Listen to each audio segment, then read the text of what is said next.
ಗೆಳೆಯರೇ ನಮಸ್ಕಾರ. ಹೇಗಿದ್ದೀರಿ ಎಲ್ಲರೂ? ಗೆಳೆಯರೇ, ಈಗಾಗಲೇ ಹಾಸನದ ಏನು ಪೆನ್ ಡ್ರೈವ್ನ ವಿಷಯ ಇದೆ, ಈ ಒಂದು ವಿಷಯಕ್ಕೆ ಸಂಬಂಧಪಟ್ಟ ಹಾಗೆ HD ರೇವಣ್ಣ A1 ಆರೋಪಿಯಾಗಿ, ಹಾಗೆ ಪ್ರಜ್ವಲ್ ರೇವಣ್ಣ ಏನು A2 ಆರೋಪಿಯಾಗಿ ಈಗಾಗಲೇ ಒಂದು ಏನು FIRನ ಹಾಕ್ಕೊಂಡಿದ್ದಾರೆ. ಆ ಒಂದು ಕೇಸ್ ಎಲ್ಲಿಗೆ ಬಂತು, ಹಾಗೆಯೇ ಯಾವ ರೀತಿಯಾಗಿ ನಡೀತಾ ಇದೆ ಇಲ್ಲಿ, ಹಾಗೆ ಇನ್ನೊಂದು ಆಯೋಗ ಕೂಡ ಎಂಟ್ರಿ ಆಗಿದೆ. ಅದು ಯಾವುದು, ಹಾಗೆಯೇ ಏನು ಅದರ ವಿಷಯ ಅಂತ ಹೇಳಿಬಿಟ್ಟು ನಾನು ನಿಮಗೆ ತಿಳಿಸ್ಕೊಡ್ತೀನಿ.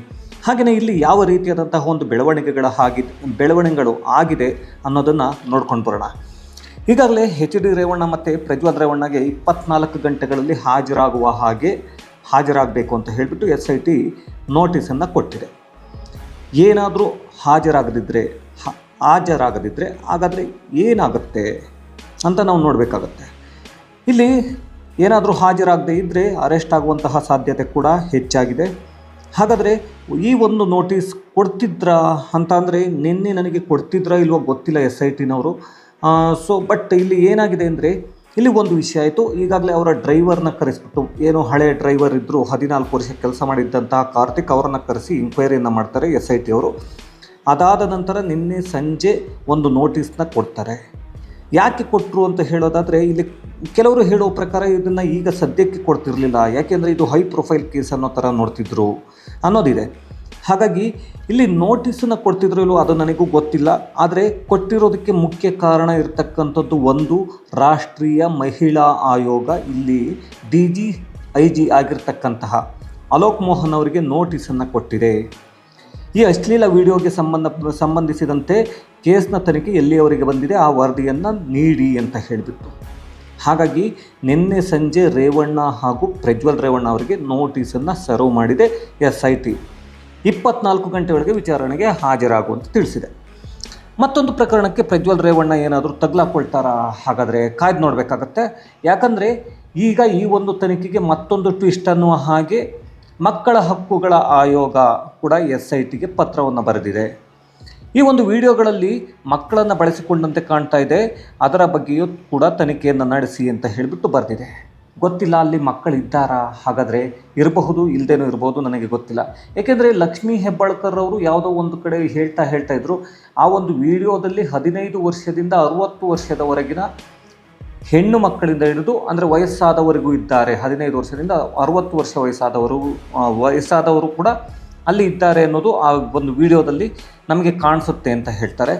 ಅದು ಗೊತ್ತಿಲ್ಲ. ಹಾಗಾಗಿ ಇಲ್ಲಿ ಏನಂದರೆ ಮಕ್ಕಳ ಹಕ್ಕುಗಳ ಆಯೋಗ ಬರೆದಿರ್ತಕ್ಕಂಥದ್ದು ಕೂಡ ಅದನ್ನೇ.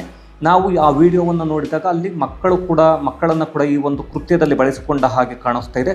ಹಾಗಾಗಿ ಇದನ್ನು ತನಿಖೆಯನ್ನು ನಡೆಸಿ ಅಂತ ಹೇಳಿಬಿಟ್ಟು. ಹಾಗೇನಾದರೂ ಆದರೆ ಪ್ರಜ್ವಲ್ ರೇವಣ್ಣ ಮತ್ತು ರೇವಣ್ಣ ರಾಜಕೀಯ ಭವಿಷ್ಯ ಈಗಾಗಲೇ ಅರ್ಧ ಮುಗಿದು ಹೋಗಿದೆ, ಅದು ಪೂರ್ತಿ ಮುಗಿದು ಹೋಗುತ್ತೆ ಅಂತಲೇ ಹೇಳ್ಬೋದು.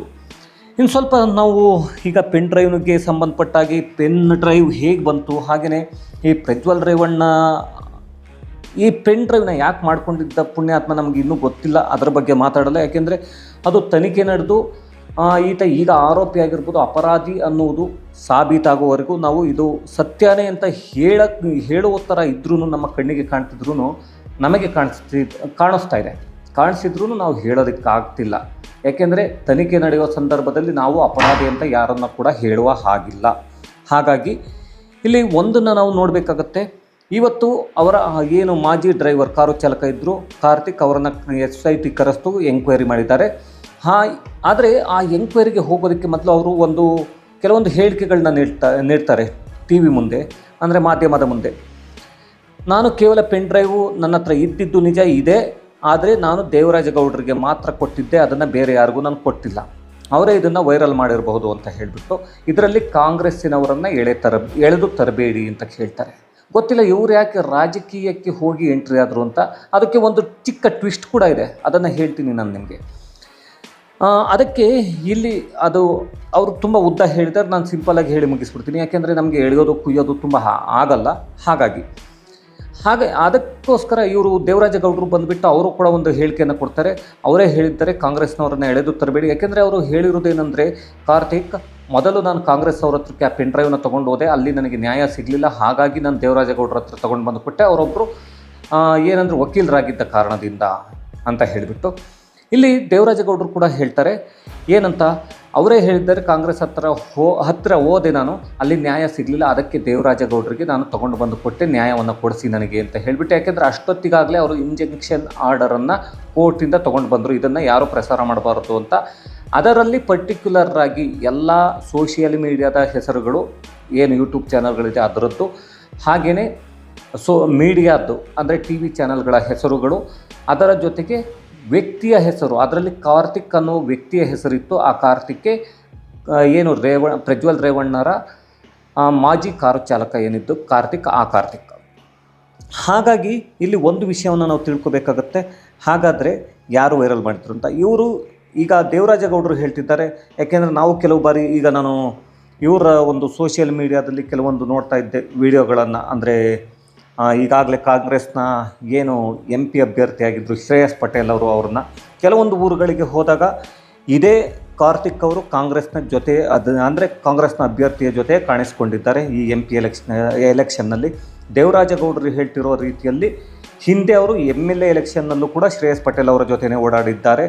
ಆದರೆ ಈಗ ಹೇಳ್ತಿರೋವಂಥದ್ದು ಈ ಕಾರ್ತಿಕ್ ಬಂದುಬಿಟ್ಟು ನನಗೇನು ಗೊತ್ತಿಲ್ಲ, ಕಾಂಗ್ರೆಸ್ನವ್ರನ್ನ ಎಳೆದು ತರಬೇಡಿ ಅಂತ ಇವರು DK ಶಿವಕುಮಾರ್ನ ಮೀಟ್ ಮಾಡಿ ಪೆನ್ ಡ್ರೈವ್ನ ಅಲ್ಲಿ ಕೊಟ್ಟಿದ್ದಾರೆ ಅಂತ ಇವರು ಹೇಳ್ತಾ ಇದ್ದಾರೆ. ಯಾರು? ದೇವರಾಜೇಗೌಡರು. ಆದರೆ ಅವರು ಓಡಾಡಿರ್ತಕ್ಕಂಥದ್ದು ನಾನು ಕೂಡ ಸೋಷಿಯಲ್ ಮೀಡಿಯಾದಲ್ಲಿ ಚೆಕ್ ಮಾಡಿದಾಗ ಅದು ನನಗೆ ಸಿಕ್ತು, ಅದನ್ನು ನೋಡಿದ್ದೇನೆ. ಹೌದು ಓಡಾಡಿದ್ದಾರೆ, ಆದರೆ ಗೊತ್ತಿಲ್ಲ, ನ್ಯಾಯವನ್ನು ಕೊಡಿಸಿ ಅಂತ ಇಲ್ಲಿ ಕೊಟ್ಟ ಮೇಲೆ ಮತ್ತೆ ಆ ಪಕ್ಷದವರು ಮೇಲೆ ನನಗೆ ನಂಬಿಕೆ ಇರಲಿಲ್ಲ ಅಂದರೆ ಕೊಡಿಸ್ಲಿಲ್ಲ ನ್ಯಾಯನ ಅಂತ ಅವರು ಹೇಳ್ತಾರೆ.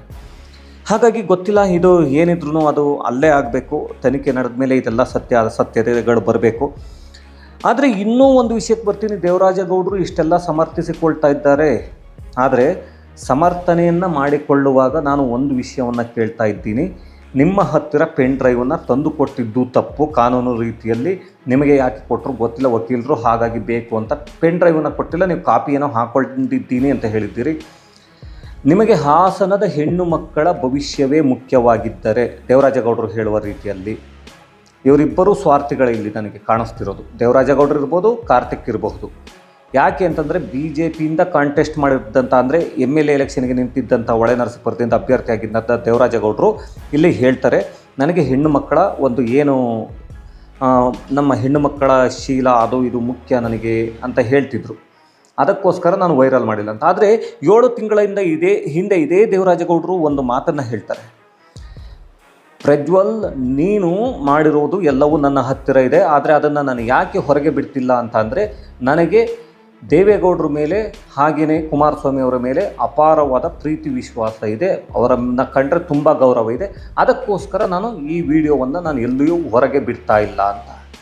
ಆದರೆ ಇವತ್ತು ಬಂದುಬಿಟ್ಟು ದೇವರಾಜೇಗೌಡರು ಹೇಳ್ತಾ ಇದ್ದಾರೆ, ನನಗೆ ನನ್ನ ಹಾಸನದ ಹೆಣ್ಣು ಮಕ್ಕಳ ಘನತೆ ಗೌರವ ಇದೆಲ್ಲವೂ ಮುಖ್ಯ, ಹಾಗಾಗಿ ನಾನು ಬಿಟ್ಟಿಲ್ಲ ಅಂತ. ದೇವರಾಜೇಗೌಡರು ಯಾವ ರೀತಿಯಾದಂತಹ ನಾಟಕವನ್ನು ಶುರು ಮಾಡಿದ್ದೀರೋ ನೀವು ನನಗೆ ಗೊತ್ತಿಲ್ಲ. ಒಟ್ಟಿನಲ್ಲಿ ನೀವು ಹೇಳ್ತಿರೋದು ಎಷ್ಟು ನಿಜ ಎಷ್ಟು ಸುಳ್ಳು. ಏಕೆಂದರೆ ನೀವು ತಗೊಂಡೋಗಿ ಅದನ್ನು ನನಗೆ ಗೊತ್ತಿರೋ ಹಾಗೆ ನ್ಯಾಯಾಧೀಶರ ಮುಂದೆ ಇಟ್ಟುಬಿಟ್ಟು ಅದನ್ನು ಕೇಳಬಹುದಿತ್ತು, ಆತನನ್ನು ಕರ್ಕೊಂಡೋಗಿ. ನೀವು ಕೂಡ ಒಬ್ಬರು ವಕೀಲರು, ಆದರೆ ಆ ಪ್ರೋಸೆಸ್ಸನ್ನು ಬಿಟ್ಟು ನೀವು ನಿಮ್ಮ ಬಳಿ ಇಟ್ಕೊಂಡು ನೀವು ಕೂಡ ಇಷ್ಟು ಒಂದು 7, 8, 9, 10 ತಿಂಗಳು ಆಗ್ತಾ ಬಂತು, ಆದರೂ ಕೂಡ ನೀವು ಕೂಡ ಈ ವಿಷಯವನ್ನು ತಗೊಂಡು ಬರಲಿಲ್ಲ. ನನಗೆ ಗೊತ್ತಿಲ್ಲ ಯಾಕೆ ಅಂತ. ಇದನ್ನು ಡೈರೆಕ್ಟಾಗಿ ನೀವು ಒಂದು ಪೊಲೀಸ್ ಡಿಪಾರ್ಟ್ಮೆಂಟಿಗೆ ತೊಗೊಂಡೋಗಿ ಕೊಡಬೇಕಿತ್ತು, ಇಲ್ಲಾಂದರೆ ನ್ಯಾಯಾಧೀಶರ ಮುಂದೆ ತೊಗೊಂಡೋಗಿ ಕೊಟ್ಟು ಅದನ್ನು ಅವರು ಆಮೇಲೆ ಎಕ್ಸೆಪ್ಟ್ ಮಾಡ್ತಾರೋ ಇಲ್ಲ ಪ್ರೊಸೀಜರ್ ಪ್ರಕಾರ ಬನ್ನಿ ಅಂತಾರೋ ಅದು ಅವರಿಗೆ ಬಿಟ್ಟಿದ್ದು. ಅದನ್ನು ನೀವು ಮಾಡಿಲ್ಲ. ಹಾಗಾದರೆ ನಿಮಗೆ ಯಾವ ರೀತಿಯಾಗಿ ಹಾಸನದ ಹೆಣ್ಣು ಮಕ್ಕಳ ಮೇಲೆ ಘನತೆ ಗೌರವ ಅಂತ ಹೇಳ್ತಿದ್ರು, ಅದನ್ನು ಎಲ್ಲಿ ಕಾಪಾಡಿದ್ದೀರಿ ಅಂತ ನನಗಂತೂ ಗೊತ್ತಾಗಿಲ್ಲ. ಏನಾದರೂ ಯಾರಿಗಾದರೂ ನಿಮಗೆ ನೋಡ್ತಿರೋರಿಗೆ ಗೊತ್ತಿದ್ದರೆ ದಯವಿಟ್ಟು ತಿಳಿಸಿ. ಹಾಗೆಯೇ ನನಗೆ ಇರ್ತಕ್ಕಂಥದ್ದು ಇಲ್ಲಿ ಇರ್ತಕ್ಕಂತಹ ಹಾಗಾದರೆ ಈ ರಾಜಕಾರಣಿಗಳು ಹಾಗೆ ಈ ದೇವರಾಜೇಗೌಡರು ಇರ್ಬೋದು, ಯಾರೇ ಇರ್ಬೋದು, ಕಾರ್ತಿಕ್ ಇರ್ಬೋದು, ಇವರು ಯಾರು ಕೂಡ ಹಾಸನದ ಹೆಣ್ಣು ಮಕ್ಕಳ ಒಂದು ಗೌರವ ಘನತೆಗಳನ್ನ ಕಾಪಾಡ್ತಿಲ್ಲ. ಇವರು ಮಾನ ಮರ್ಯಾದೆ ತೆಗಿತಕ್ಕಂಥ ಕೆಲಸಗಳನ್ನ ಮಾಡ್ತಾ ಇದ್ದಾರೆ.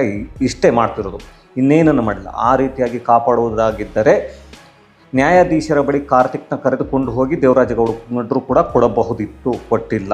ಹಾಗಾಗಿ ನಿಮ್ಮೆಲ್ಲರಿಗೂ ಏನನ್ಸುತ್ತೆ ಅಂತ ಗೊತ್ತಿಲ್ಲ ವೀಕ್ಷಕರೇ, ನಿಮಗೇನನ್ಸುತ್ತೆ ಈ ಒಂದು ಕೇಸ್ನ ಬಗ್ಗೆ? ಹಾಗೆಯೇ ದೇವರಾಜೇಗೌಡರು ಈಗ ಮಾಡ್ತಿರೋದು ಸರಿನಾ ಏನು ಅನ್ನೋದನ್ನು ಒಂದು ಕಮೆಂಟ್ನಲ್ಲಿ ತಿಳಿಸಿ. ಹಾಗೆಯೇ ಈಗಾಗಲೇ ಪ್ರಜ್ವಲ್ ರೇವಣ್ಣ ಓಡೋದ್ರಿಂದ ಜರ್ಮನಿಗೆ ಬರಬೇಕಾಗುತ್ತೆ, ಇವತ್ತು ಬರಲಿಲ್ಲ ಅಂತಂದರೆ ಅರೆಸ್ಟ್ ಆಗುವಷ್ಟು ಎಲ್ಲ ಸಾಧ್ಯತೆಗಳು ಇದೆ. ಅದ್ರ ಬಗ್ಗೆ ನಿಮ್ಗೆ ಏನನ್ಸುತ್ತೆ ಅನ್ನೋದನ್ನು ಕಮೆಂಟ್ನಲ್ಲಿ